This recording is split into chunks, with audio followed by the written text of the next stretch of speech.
Hello, everyone. Welcome, welcome, welcome. So good to have all of you joining us today as we talk about bias in AI and ML. Artificial intelligence and machine learning is such an integral part of our lives. It happened somewhat gradually for a while, and then it's picked up speed recently. And we just thought it would be a great thing to spend some time talking about it because it is so important.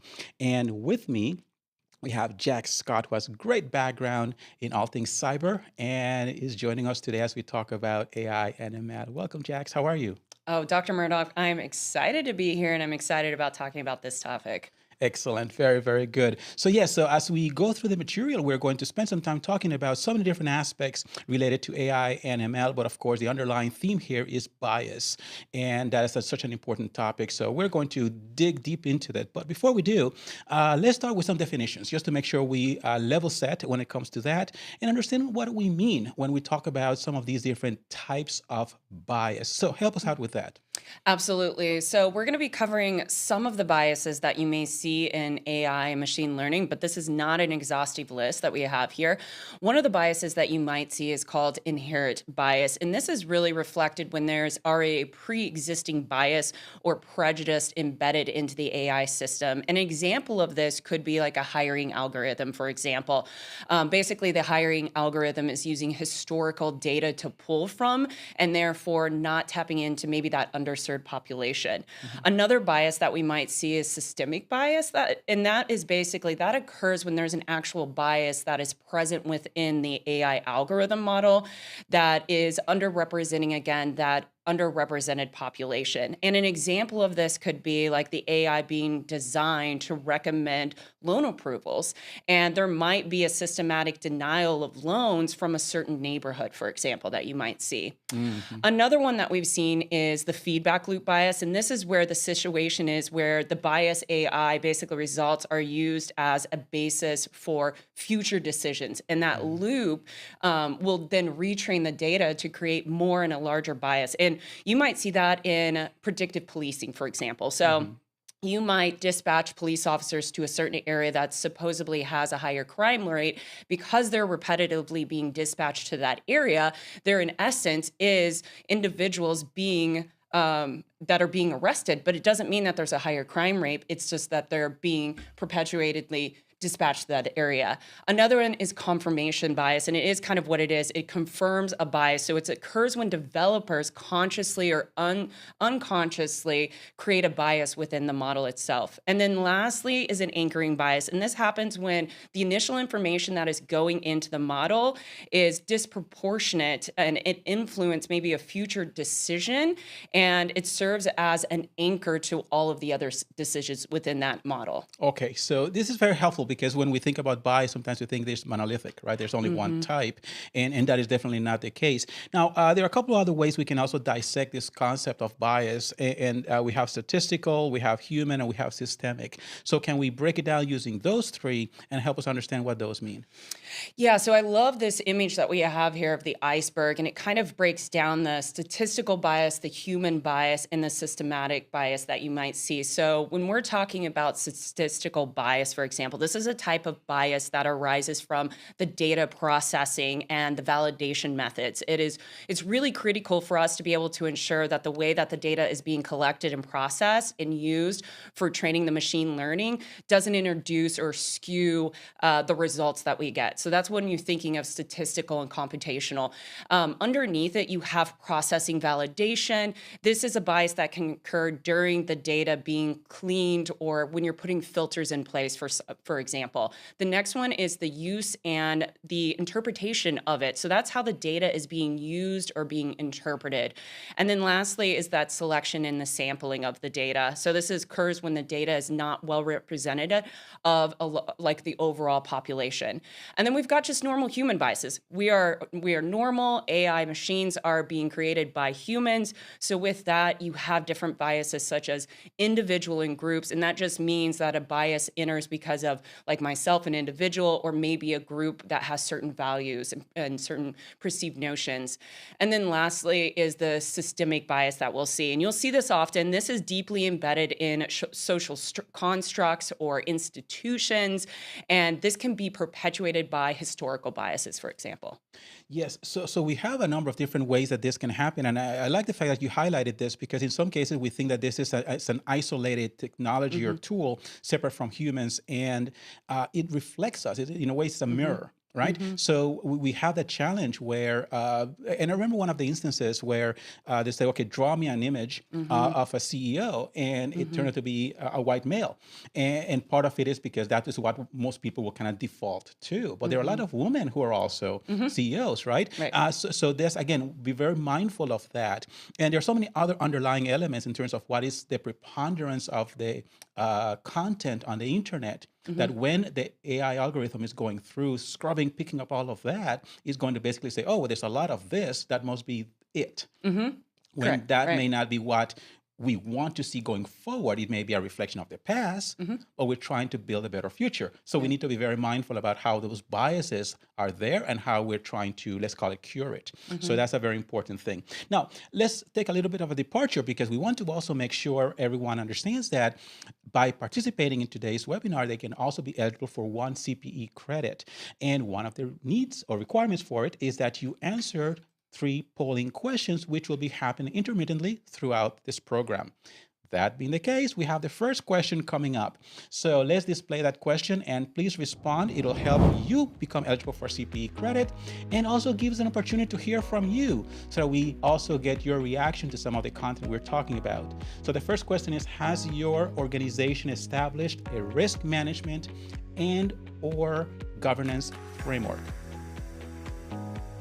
We're going to let that question stay up for a few seconds, and then we're going to take a look at what the responses are.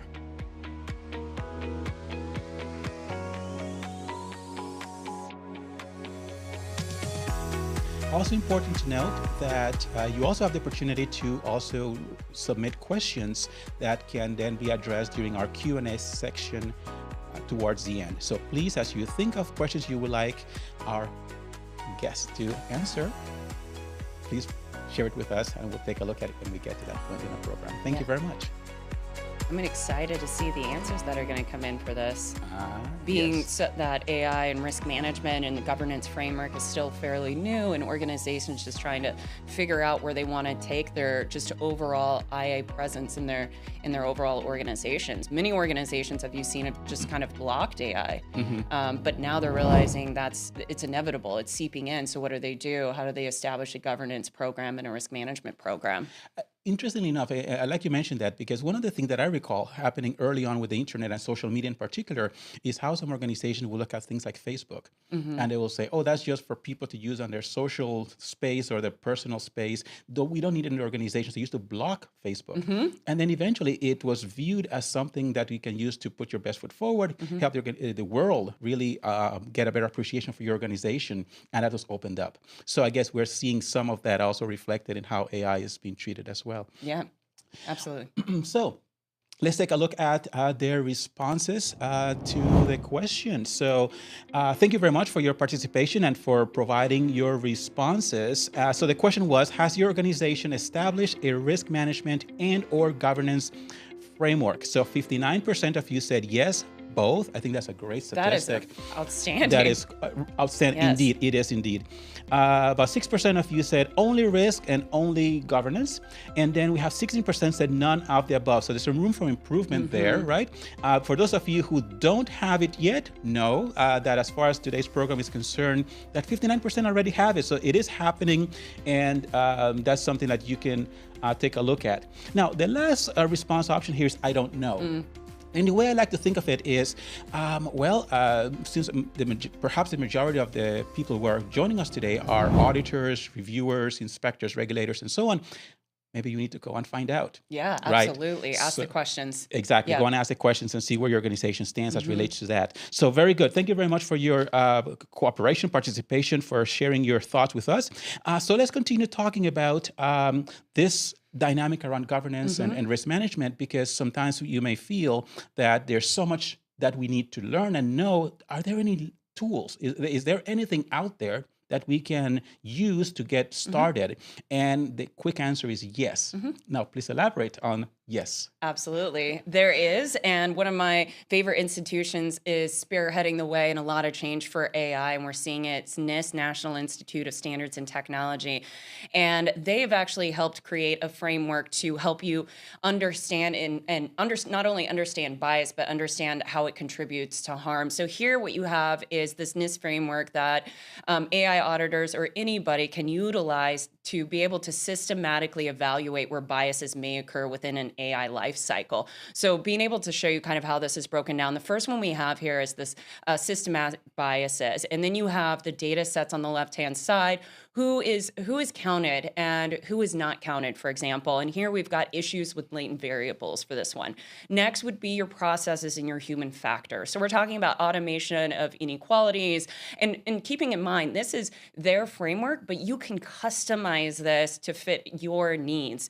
And then the last thing is TEVV. And what that is test, evaluation, validation, and verification. So this is where, for this example here, reinforcement of inequalities. So groups and impacts more with a higher use of AI. So understanding where is it impacting them, and then being able to make those adjustments based on what you're finding here. The next one that we have is touching on the statistical and computational biases. So it goes into those data sets of the sampling. We talked about this in the last slide, like the sampling, the selection biases that could take place. And then the process and human factor portion. Right there are some different types of tools and metrics that you can utilize to be able to understand what is important within this. And then lastly, the TEVs here is the lack of adequate cross-validation, maybe it's survivorship bias and difficulty with fairness. And then the last one is that human piece, that human bias piece. And that first one, we've got that observational bias, availability bias. And then when we go into what is important here, it's groupthink leads to narrow choices. And then finally, that TEVV is confirmation bias, automation bias. So a great tool, NIST SP 1270. I would encourage you to check it out. This is just a small portion of it, but it starts to help you kind of understand how bias is contributing to harm and how we can start looking at it differently within our organizations. This is very helpful, and we know that NIST has a whole library of Mhm. resources available to us. They're all free, so I would encourage you to take a look and see how we can leverage some of that content. Now, when it comes to biases, we've been talking about the different types that exist, and just now in terms of the resources. But another thing is in terms of how it affects us. So, what does it look like in terms of what are the harms? So can you elaborate on that a little bit for us?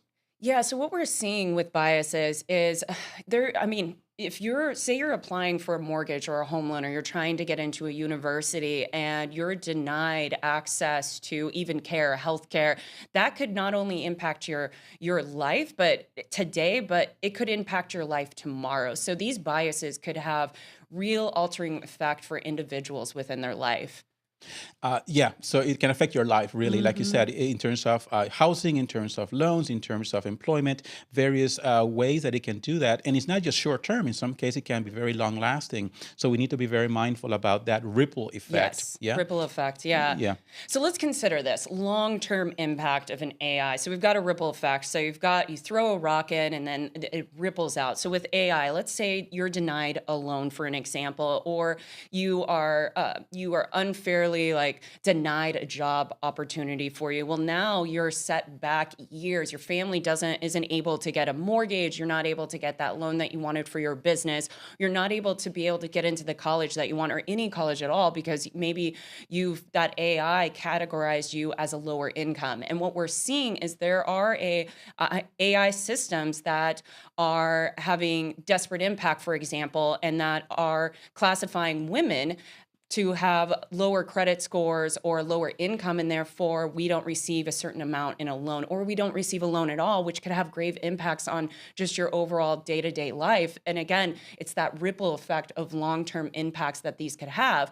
And another aspect of those like ripple effect is recognizing that these are trainable systems. So when you have a bias within a system and it's not addressed right away, it could ripple and impact even larger. That's why continuous monitoring is so critical when you're utilizing these systems. Exactly, exactly. And the recognition of those impacts is really a motivating factor.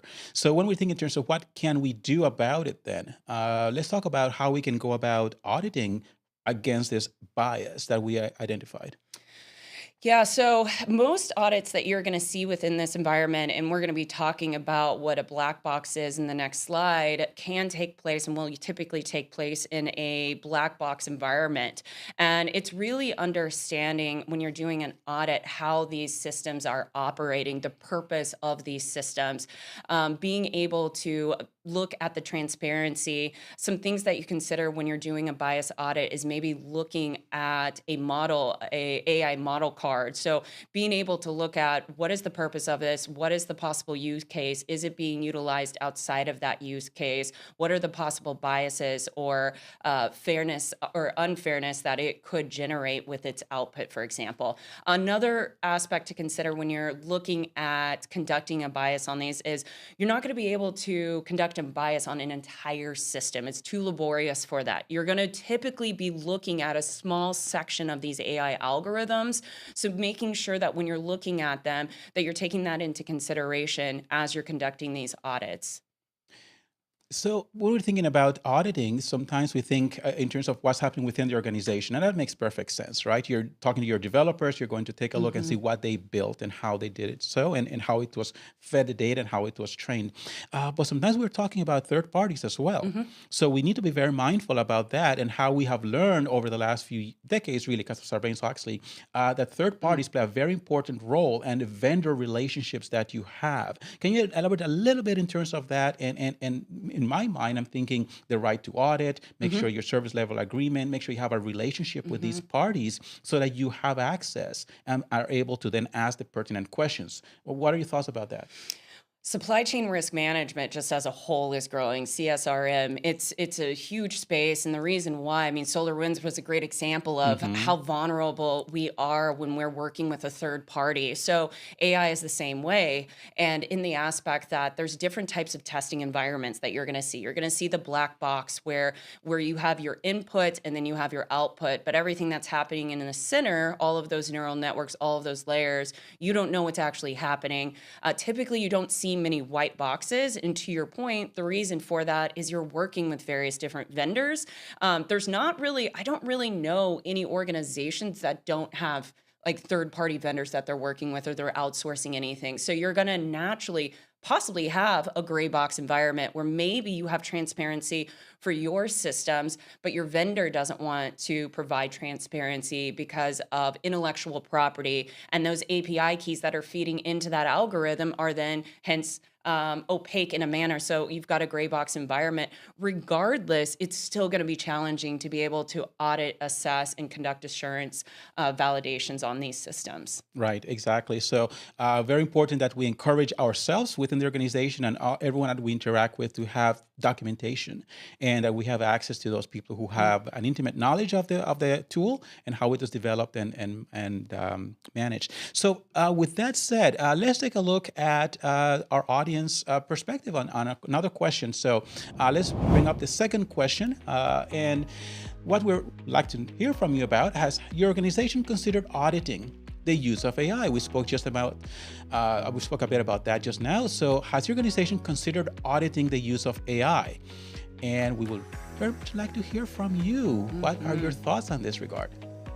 Yeah, this is such a new area still, and it's emerging, as you know, as an auditor. I mean, there's not a lot of certifications that are out there yet and frameworks. So I'm really curious how many of their organizations have considered auditing the use of their AI. It's going to be very interesting. Yes.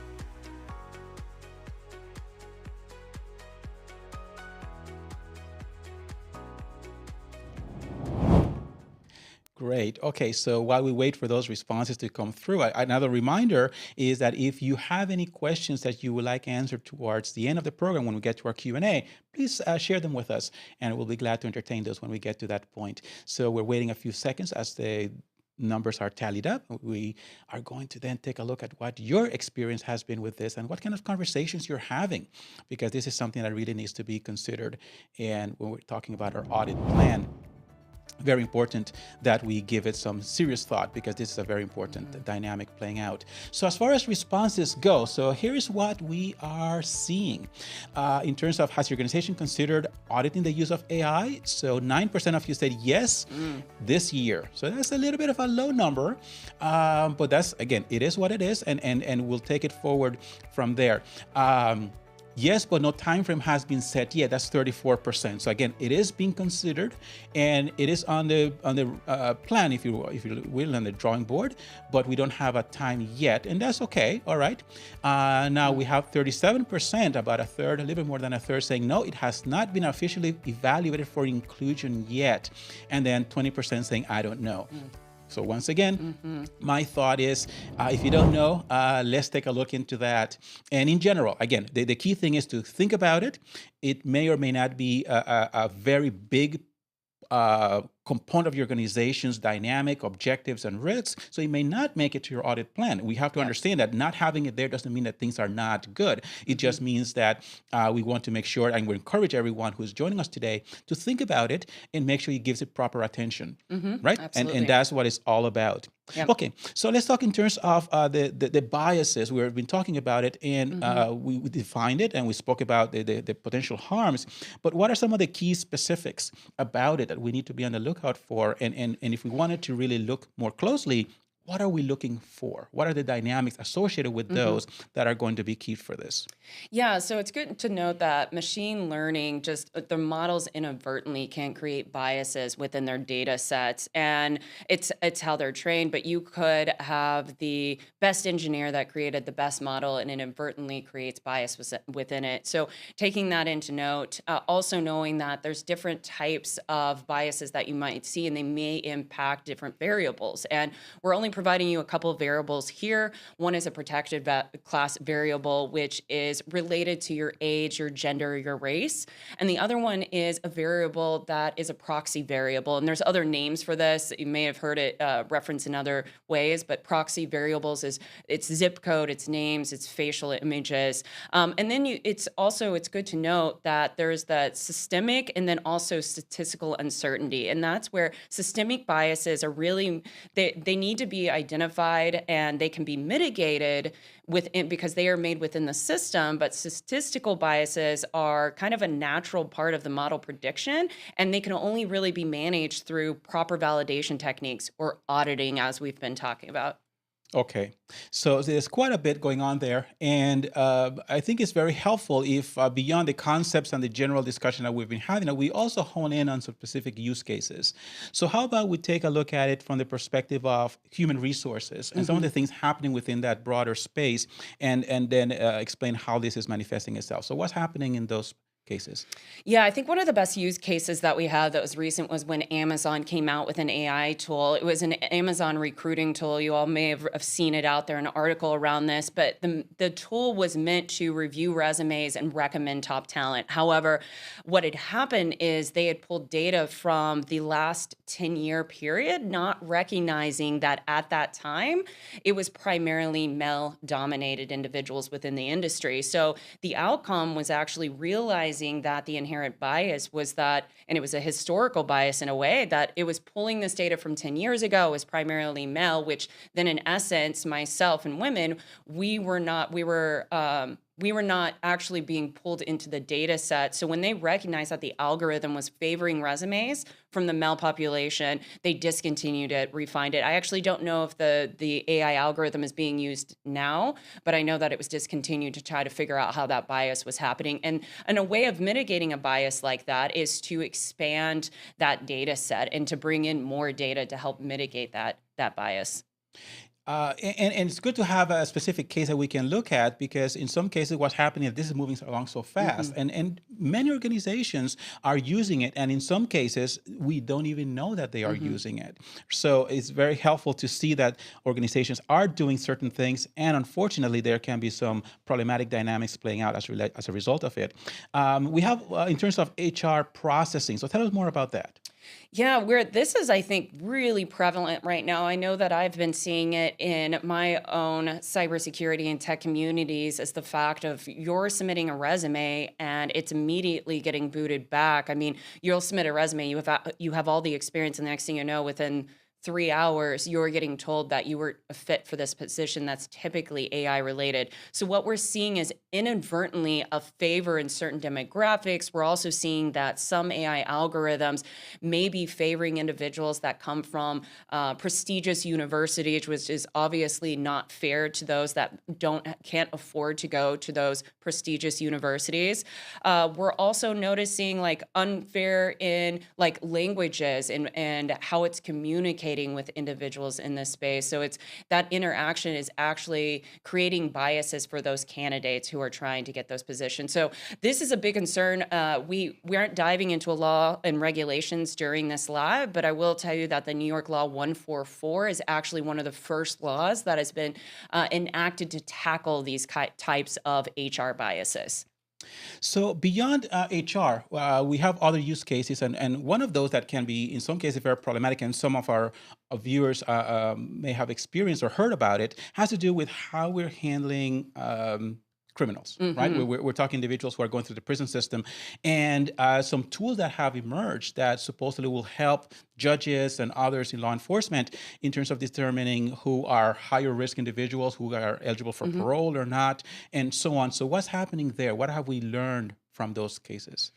Yeah, there was an article that came out, and it was an assessment done on an AI tool called Compass, which is the Correction Offender Management Profiling for Alternative Sanctions, so COMPAS.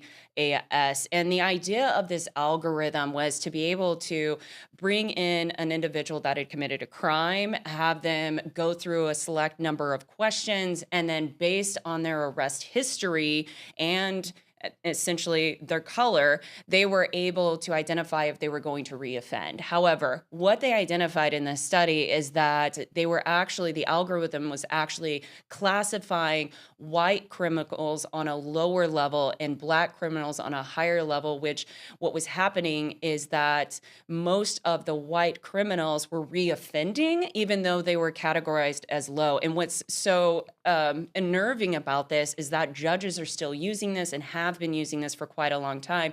So they're putting individuals away and behind bars because they see them as a reoffender just because the AI algorithm is seeing you as a darker skinned individual. So this was one of the first use cases that had actually come out around AI algorithm bias at that time. Very important to pay attention to these dynamics and the lessons that we can extract from it, right? And there's so many other things. This specific one was in terms of offenders, but you have image recognition. And in some cases, what you do is a lot of profiling that can also take place. So in terms of voice assistance, right, we have a lot happening there with a lot of these tools, and not just in the workplace, but in some cases at home as well. So what are some of the dynamics playing out as relates to voice assistance? Yeah, so we've seen like Alexa and Google Chat and all these different types of smart devices in our homes. And this one article came out on a use case, UNESCO, and that report was around a voice recognition and how they were still having gender divides with using female voices in a way. So they were starting to recognize that voice assistants were still bringing that gender bias as far as women doing these roles. So what we're starting to see, and I've actually even seen it in ChatGPT, you have a voice option now, and it actually provides you 3 different options. And I think one of them is a female voice, and there's actually 2 that is a male voice to try to prevent that perpetuated idea that females are your assistants in a manner. Okay. And we have gender roles, right, which is kind of what you're Mm-hmm. highlighting. And in Yep. some cases, what happens is perpetuate certain perspectives associated with Mm-hmm. those and what people think and do. And also the tone. It's not just that it's a female voice or a male voice, but in some cases, the tone that is projected can Mm-hmm. also be problematic in terms of what it sounds too Yep. submissive and so on. Yep. So we want to make sure that it's also fair. Now, a lot of things are in the political space. Mm-hmm. We're also seeing, and whether we're approaching an election or not, and it's not just because of the United States. I mean, we're talking about global use of some of these platforms. So, what are some of the dynamics we're seeing in the political space related to these biases and how they can influence how the elections turn out?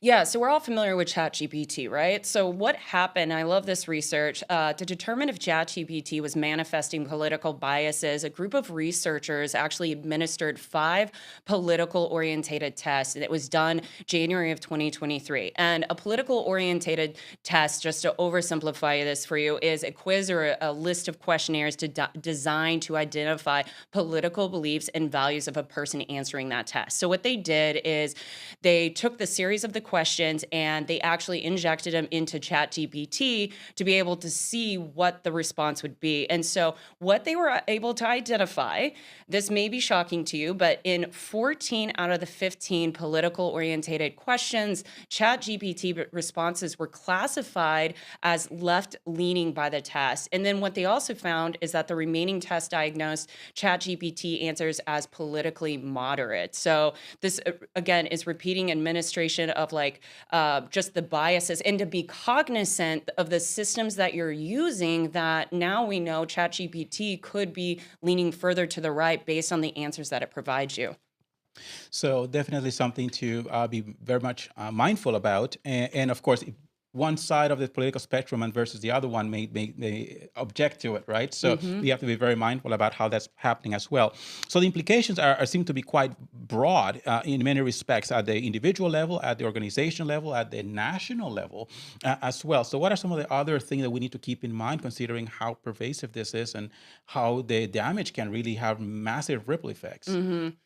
So, yeah, the ripple portion of it. So, it's exacerbating inequality if we're not careful about it. AI systems, if not carefully designed and monitored, can really worsen the socioeconomical disparities that we're already seeing within the world, amplifying existing biases in areas such as credit scoring, hiring, and legal judgment. Also, loss of trust. We're already seeing there's already a potential for bias AI outcomes to erode public trust of these systems. And the need really for ethical frameworks when it comes down to it. We're seeing the EU AI law coming out with that framework. We're seeing executive orders coming out. So having better control of these systems, being forward leaning with safety and security when we're putting them out there, and just being cognizant that these systems may naturally create biases and be unfair. Okay. Now, one of the things that becomes very important when it comes to this is also the fact that some laws are starting to emerge, and we have some that are happening at the local level, some of them at the state level, some at the national level. And what we are seeing is that Europe seems to be a little bit ahead of the curve when it comes Mm. to legislating some guidelines around this. So what are we seeing as relates to that, and what is the prognosis, if Mm. you will? Because as we learn from GDPR, Mhm. a lot of it started in Europe and then that kind of spread Yep. around the world. So is that also happening in the AI space? Absolutely. That's my personal opinion on that. I truly believe, like we saw with the GDPR, and then we started seeing local laws pop up, especially California's local data protection law. I think we're gonna see something similar with the EU AI Act. But organizations venturing into this realm of AI integration really need to be cautious, particularly in light of the EU AI Act, because unlike the GDPR and the fines that are associated with that, which there are some hefty fines, if you read the draft that's out right now, these are much larger fines that you're going to see. They're taking this, it appears, much more seriously. Not that they didn't take data privacy seriously, but I think it's because they're understanding that ripple effect and the larger scale impacts that AI could have. So you've got that risk of bias AI decisions too that you need to be looking at. Legal action, I think, are going to become more prevalent in this space. We're going to start seeing financial penalties and damages to the reputation of the organization. No organization wants to have their brand damaged. And then the just overall importance of compliance. This is really critical as more compliance frameworks come out. It's really ensuring that those AI systems are acting fairly and they aren't discriminating against the population that they're supposed to be evaluating. So this is very helpful, by the way, just to understand some of these dynamics playing out and how they're impacting what we do. So, from an equitable perspective, because this is a big part of what we're trying to address here, and we understand the biases behind it. So, what are some of the things that can be done to help address some of those at a more tactical level, at organizational level? Yeah, one of the things that you could do, and I mentioned this earlier, but it's really all about diversifying the data set. We're pulling data from the internet, wherever you're pulling it from. It could naturally have historical data or historical biases because of historical data. So being really cognizant of that, making sure that you're diversifying it and representing the data from varied demographics to help ensure fairness overall. And then the other thing is fairness audits and bias checks. This is really important. We're seeing more of this get rolled out. This is regular audit checks, and it doesn't just need to be an audit. Maybe it's an assessment, maybe it's an assurance check. The assurance check is ensuring that the system is operating appropriately. And then you've got fairness and enhancement intervention. And this is really a proactive intervention, such as using specialized algorithms to help mitigate biases in AI predictions. Because, I mean, these machines are extremely smart. We can also train them to help us do continuous monitoring of the systems and help us essentially be able to mitigate biases and catch them early on. And then the last thing is that multidisciplinary team involvement. Something that we're seeing already is that gap in talent. So we understand that this is already a challenge trying to find the right individuals that are at that expert level. I mean, you've got to know statistics, and you can hire Dr. Murdoch for that. He's got it. But I don't have the statistical background. But what I do have, and where I would be helpful, is I understand the GRC, the governance, risk, and compliance. You need a diverse team that understands not just the statistical and the technical piece, but can help you with that risk management piece, that governance piece as well. Yes, that's very important, and I like that multidisciplinary approach as well. And one of the things to think about has to do in terms of how we are going to look at bias, right, and how it becomes a threat to fairness, and how it overlaps into the general theme around ethics. So from that perspective, in terms of fairness and achieving that and making sure that it's built in and maintained, what are some of the dynamics around the social impact and the business implications, Mhm. right? How do we balance those, considering what's at play here? Mm. It is a balancing act. It's like balancing and harmony at the same time to try to have both of these. So you've got the social impact we've talked about because AI bias, it's far reaching. It's seeping into all aspects of our lives. And if not careful, what we're seeing is maybe possibly that exasperation of social economic disparities that we want to make sure that we really avoid. We don't want to have an unjust outcome. We want to be able to utilize this for good and help like multiply and add value to our day-to-day lives, but you're going to have that social impact. So addressing AI bias is really critical for fostering a more equitable society. On top of that, you've got that business implication. And this is where you're starting to see a lot of AI getting rolled out because we want to make money, but we also want to increase our workload. Like AI now can do one person can do 5 times more work because of AI. Thank you, AI. But at the same time, you've got regulatory scrutiny that's coming out and create like really focusing on AI fairness. And then you've got that negative publicity around it. So just taking those into consideration. And then last thing is just really prioritizing fairness and inclusion when you're working with and utilizing these AI systems. Very good. So building on this conversation here in terms of fairness, we have different dimensions to it, right? We have the AI part, we have the ML part, but we really need to have a good appreciation for what fairness is all about and how it can be built. But like I said earlier, and I want to make sure this is emphasized, is that it's not just a one-time and done. It's a dynamic that continues. So from that perspective, then how can we help the organization and work with our partners, right, or vendors, in terms of making sure that fairness is built in and maintained throughout the life of these tools? Yeah, so fairness in simplified terms is ensuring that the system is operating as it was intended to operate in a fair manner. So one of the ways that you can ensure that you're having AI fairness is correcting and eliminating those algorithmic biases, whether based on race, ethnicity, gender, class, whatever the factor is, essentially making sure you're building a fair and inclusive AI system. Make sure you're working with your vendors and you have transparency documents. You're able to know and ensure that it is creating a fair environment for your organization and for the individuals that it's being utilized for. Okay, and ML as a subset of AI definitely also can benefit from that and making sure that it's going to be built in as it's going to do its own learning, understanding that there are different ways this can happen, Yep. right? Sometimes you have a human behind it that is going to kind of, let's call it, steer it, Yep.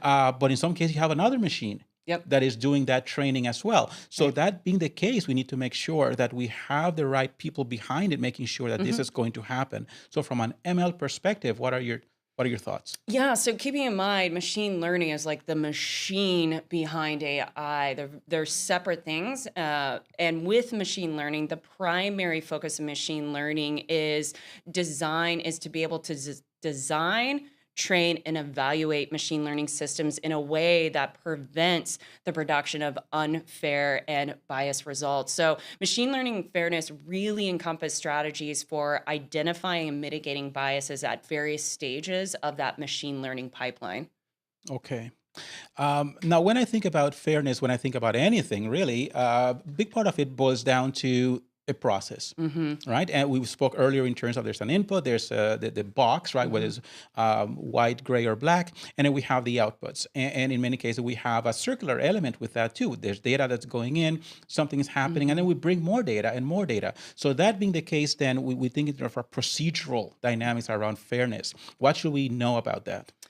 Yeah, so breaking down procedural fairness in AI machine learning refers to the fairness of the processes and the procedures used in developing and deploying an AI system. So when we're thinking about this, think about it focusing on ensuring that the methods and the workflows used to create and actually implement AI algorithms are transparent, accountable, and devoid of biases. Okay. And another term that we may have heard is substantive fairness. So what is that? Yeah, substantive fairness is addresses the fairness of actual outcomes or decision produced by the AI or the machine model system. It goes beyond procedural fairness and assesses whether the results generated by AI algorithms are fair, equitable, and free of discrimination or biases. Okay. Now, the algorithms are driving all of this. So, Mhm. what are some of the things we need to know about as relates to that in terms of how this plays into this dynamic and how it's going to help us or not? Yeah, it's keeping in mind again that algorithm fairness. This needs to be a driving force behind developing AI algorithms, and algorithms often produce biased predictions. They do that again by the data that you're putting into the algorithm model, by the filters that you're utilizing, by how it's being trained trained overall. So the challenge here is just ensuring that you're doing continuous monitoring and you're using appropriate metrics to validate the outputs and ensuring that you're serving all of the populations at all times. Okay, so as we look at this general subject area, and we talk about the biases and the fairness, and we touched a bit in terms of legislation that's already in place. But there are a number of different other tools that can also help us along the way, right? One of the things we want to help our viewers to appreciate is the fact that they're not alone, and that in addition to the EU AI Act, and we have local and state and so on, there are a number of other tools that they can also leverage when it comes to understanding what's happening and using those to move us forward. So what are some of the tools that they can use, and what would benefit from that? Yeah, so keeping this really high level for you all, but providing you with some resources that you can dive into on your own. We've got the Google What If tool. The Google What If tool offers you a powerful platform for conducting comprehensive analysis of machine learning models. It's great to allow users to explore model performance, interpret predictions, and understand model behavior in various scenarios. So this is a great tool for just diving in and understanding how that model's operating. The next one you have here is Machine Learning Fairness, GYM. So this provides a valuable resource for assessing the fairness of machine learning models, and it offers tools and metrics to be able to evaluate metrics and fairness within that model. The next one we have is IBM 360 Fairness. This is pretty well known, I think, in the community. This is a fairness toolkit offering a comprehensive set of tools and algorithms to address the fairness concerns in an AI algorithm.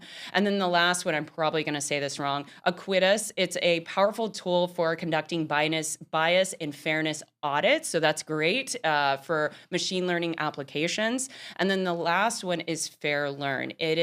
I see it as a very valuable resource for organizations looking to improve the fairness of their AI algorithms.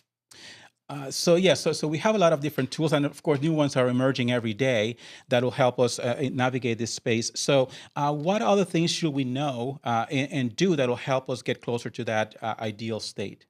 Yeah, so it's definitely critical to be able to identify vulnerabilities and inconsistencies early on in public data in any data sets that you're trying to pull in before you even put it into an AI model, for example, to really ensure that integrity and the reliability of the AI systems.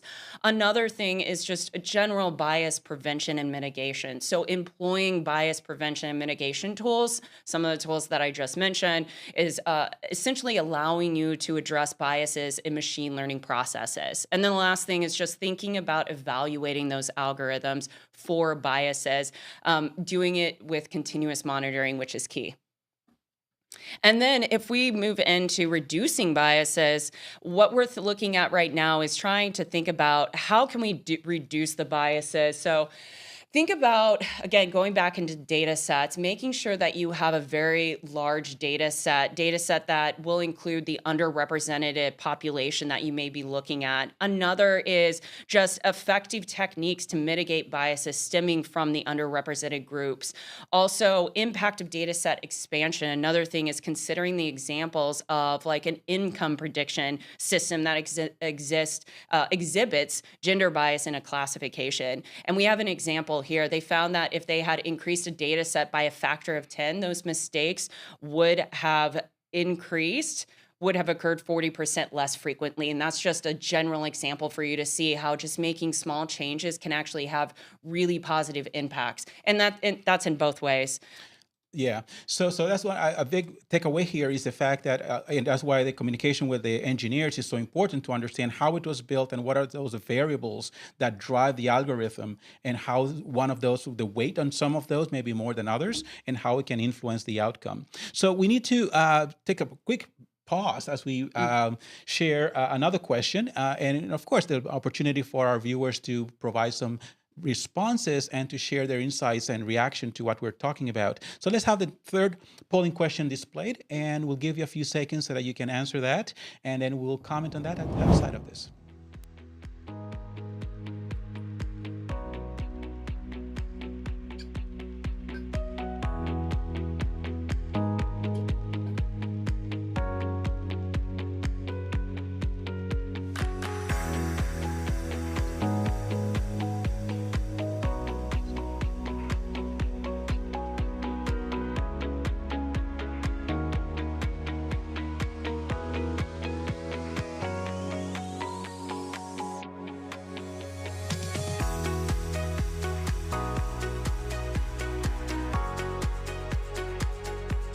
And just another reminder for our viewers that if they have a question they would like us to answer, to please share that with us and we'll address it during the Q&A session as well. Very good. So as we are thinking in terms of how all of this comes together, right, we're just waiting a few seconds for the responses to come through, but very important to also think in terms of the social responsibility associated with AI and ML. And corporate social responsibility as a thought, as a concept, as a driving value within organizations has been around for a few decades. And as we see how artificial intelligence plays a bigger role in our lives, then we need to be mindful about how we can achieve that as well and embed it into our business model. So let's take a look at the responses from our polling question. So does your organization design and create AI algorithms? 5% of you said yes, it is key to our business model. So that's a very low number.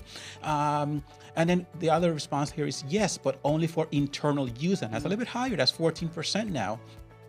We don't have an AI strategy yet. Now, that's an important thing to consider, and we see the number being very high. Again, the newness of it definitely speaks to that. 57% of you say we don't have an AI strategy yet, and that may be something to consider, especially in the spirit of governance. And then, I don't know, 24%, and my suggestion, recommendation to you is like it has been in the past, think about it and perhaps reach out to the stakeholders in your organization to see what may be necessary to be done there. So let's pick up on this subject of social responsibility and what it means in the context of AI and the algorithms that are that's driving all of this. How does that play into this? Yeah, so when we're talking about socially responsible AI, or we can call them SRAs, we're really looking at SRAs to actively identify and be able to mitigate biases within the AI system. So they go beyond more of the functionality, but they're looking at prioritizing fairness and equity in their decision-making process. We're also looking at an SRA having fairness and equitable just outcomes. So this is considering, like, thinking about the algorithm prioritizing fairness as a main factor. And then we've got that transparency and the accountability piece. So we're looking at mechanisms for accountability and having those mechanisms really built into these algorithms, allowing for that key oversight and recourse in the case of errors or bias being identified. And then just generally just guiding with ethical principles, having these AI systems be able to really emphasize the importance of avoiding harm and discrimination and really promoting that well-being of individuals in society as a whole. And with that being said, we want to provide you all with an infographic that really helps you to consider some things when you're creating socially responsible AI algorithms. And so when we're looking at that, we're looking at AI algorithms, we essentially want to be able to look at trust in those systems. And with that, you're going to have fairness, essentially. So when you're thinking of these, how do I create an SRA within my environment, especially those individuals that said, we're using this within our organization, looking at this as like, how are SRAs working? Are they fair? Are they absence of prejudice? How can we make sure that they're absent of it? Do we have a transparency document that really lays out the purpose of this system, how it's being utilized, why it's working the way it is? And then lastly is safety, the conditions of it being used, protecting the risk, making sure there's accuracy and reliability and security and robustness from these systems. Very, very helpful. Yes, because as we think about the organizational values, and quite often in the United States and many other countries, we see that corporate social responsibility is one of their values. And we want to be mindful of that and how that incorporates into this subject area. So very good. Thank you so much for helping us better understand the complexity associated with a lot of these different topics. Let's now spend a few moments as we look in terms of how much time we have left, but we definitely want to spend some time responding to some of the questions from our viewers. So Yukti has a question for us. What are some good practices to look for when doing a security audit for AI-based products? What are some good practices to look for when doing a security audit for AI-based products? So first thing that I would look at as far as good practices in place is I would go to, how is the system operating, the purpose of the system? Do you have a transparency document in place? We talked about model cards, but I would say, like, are there model cards established, policies and procedures that are in place for that system in particularly? Okay. A couple other things in terms of auditing that or looking into it. I think a lot of it will have to do with in terms of what's the context. Hmm. Is it homegrown or is it something that you're sourcing from a third party? And what's the objective? What is it supposed to be doing? And how can we relate the objectives to what it's doing in terms of output? So I think that that will help tremendously in that regard. And I like what you said about model cards as well and documentation related to the Hmm. design and the functionality of AI. Yep. Okay, so let's take a look at another question. This is from Chris. The question from Chris is, are there any steps being taken to improve these systems? And there's more to it, as there are only a handful of primary companies. Okay, so I Mm. think that the beginning part of the question is certainly the meat of this. In terms of, are there any steps being taken to improve these systems? Yeah, so there are steps. We're seeing various different, and not just the system is out as a whole, but let's look at this like holistically right now. And we're seeing steps being taken with the executive orders that are coming out for safe, secure systems. We're also seeing frameworks that are coming out from various different organizations. I think ISO came out with one. I know NIST has come out with one. We're seeing For Humanities come out with one. I know there was a second part of that question. Are there, Because there are only a as there handful of primary primary companies that companies? do this, yes. Yep, there are only a primary. One of the organizations I'm aware of that do AI audits, for example, is Babel. So there's not, I will tell you, make sure, depending on the organization that comes to you and says, I can do these audits, make sure that you check and reference their work, because this is such a new and emerging space, it is very much the Wild West, but there are organizations that are doing a great job at spearheading some of that change. And I think we're going to see, like we said before, I think we're going to see a lot more change when this EUAI Act comes out and is approved, probably in the next month or two. Yeah. Uh, yes. Okay. I think the AI Act is up for review, but my understanding is that it may take a little bit of time before it gets ratified and rolled out and everything. Now, the United States is also looking Mm-hmm. into that, and we have something. I think you mentioned the executive order Hmm. and so on. Yep. So there's some guidance coming out, and of course, we're all fans of NIST I love and, NIST. and the guidance that it provides. But you mentioned several organizations, so that's very helpful. Yep. The third question, and I think we pretty much this will probably be the last question we are able to answer, but very important one as well. This is from Chris Y.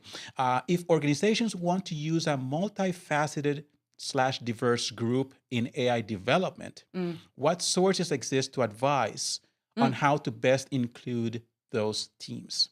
That's a great question.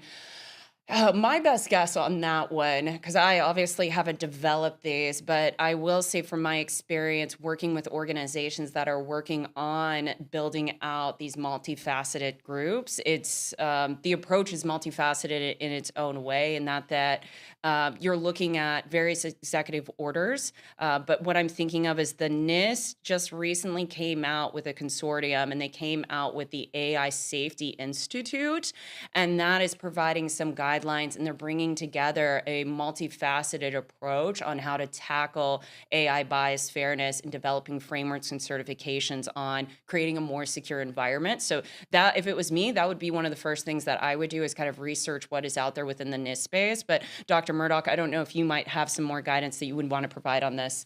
I know a couple of things that come to mind. One of them has to do with privacy and security, and there are several tools, right, from Mm. NIST and others that I think will be very helpful in that regard. Making sure we consider that, and maybe an overarching concept here will be in terms of risk management. Hmm. So we do the risk assessment, we identify all the different repercussions of what we're doing with these tools and how it could impact organizations in Hmm. different ways, and then we bring that to senior management and we say, okay, this is Hmm. what we think about this, and of course with the feedback from senior management and others, and then think in terms of how we're going to sell that idea and the need for a multifaceted group to then address it. Hmm. Because Yeah, and that's a good idea. you made reference to this earlier in today's session, where we're talking about the fact that we have the statistical side of things, we have Hmm. the technology side, the security side, the legal side, we have the ethical side, right? Hmm. So many different elements there. So when we're doing that work now within the organization, I think it's like a mirror.